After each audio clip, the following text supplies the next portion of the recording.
ماندورا وی شهری همون نافچه و هریما کردستان جی گرتیه برخواه جبر ارشین موشکی و درونان برهمانین کارابه لحریما کردستانی کم بویه او کسین که دناف پروژه روناکی دانه روزانه لگوری باجاران 17 حتانی 20 دمجمیران الکتریکا نشتمانی وردگرن او کسین که لدر وی پروژه نجی روزانه 12 بو 15 دمجمیران الکتریکا نشتمانی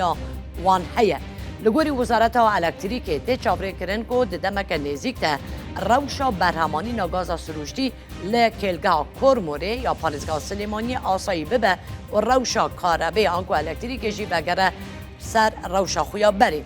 ده 16 تین مهدا وزارت این کاربه و سامان سروشتی ده داخویانی که اولش در راگاندن جبر گف نولهی برهمانی نگازه لکلگاه کرموره هاتیه راوستاندن و جبر ویجی برهمانی نکاربه بقاسی 2500 مگاواتان کم بویه. لپارزگاه حلبجه روزانه 20 دمجمیران کاربایان اجتماعی تداین. لسلیمانی جی او نافچه این که دناف پروژه روناکی دانه روزانه 18 دمجمیران کاربایان اجتماعی وردگرن.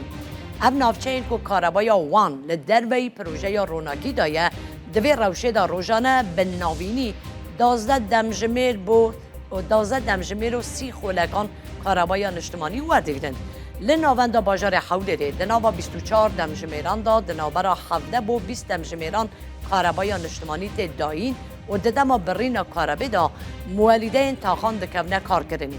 لگوری گوتنا برپرسان کاربایان اجتماعی لدردور حوله کمتره و روزانه نزیکی 15 حتانی 16 دمجمیران کاربایان اجتماعی وردگرن. لدهو که روزانه کاربایان اجتماعی لگوری شیانین بردست دابش کرن ندیاره که چند ساعته جبر که روز به روز ساعت داینا کاربه دو گوهرن.